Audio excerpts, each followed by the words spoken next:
નમસ્કાર દર્શક મિત્રો, હું જપન શાહ, કાનમ એક્સપ્રેસ ન્યૂઝમાં આપનું સ્વાગત છે।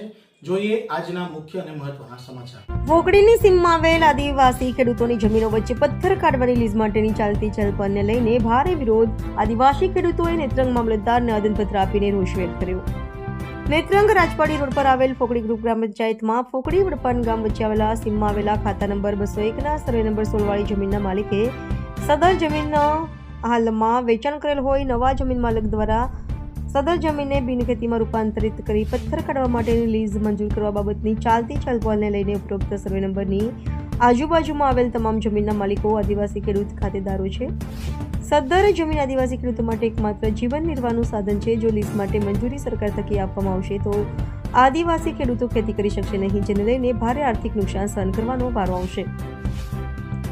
લીઝની મંજૂરી આપવામાં આવશે તો ફોકડી વડપાન ભોટનગરમાં વસતા ગરીબ આદિવાસી રહીશોને મળેલ સરદાર આવાસો સહિત સામાન્ય કાચા મકાનોને પથ્થરની લીઝમાં રોજ થનાર બ્લાસ્ટિંગથી ભારે નુકસાન થશે। પીવાના પાણીના સ્ત્રોત ઊંડા ઉતરી જશે। સદર સર્વે નંબર વાળી જમીન પાસે વીજ કંપનીની ભારે હાઈ ટેન્શન વાળી લાઈન જાય છે।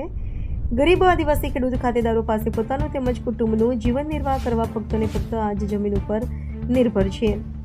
બીજી કોઈ અમારી પાસે જમીન નથી, માટે ઉપરોક્ત સર્વેવાળી જમીનમાં ખેડૂત ખાતેદારો તેમજ 100% આદિવાસી વસ્તી ધરાવતા ફોકડી ભોટનગર વડપાન ગામમાં વસતા ગરીબ આદિવાસી કુટુંબને ધ્યાનમાં લઈ સરકાર મા બાપ થકી મંજૂર આપવામાં ન આવે તેને લઈ આજે નેત્રંગ મામલતદારને આવેદનપત્ર પાઠવી ભારે વિરોધ વ્યક્ત કર્યો છે।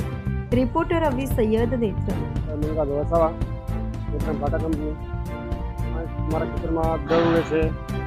પાણી જાય છે, બીજું ચોરી નાખવાની છે, પણ અમે કોઈને નાખવાનું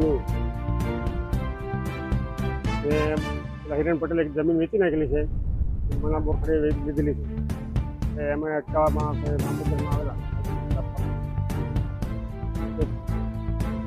પછી બીજું કે અમે કોઈને તમારે ખાણ નહીં કરવા દઈએ, રસ્તો ના આપે।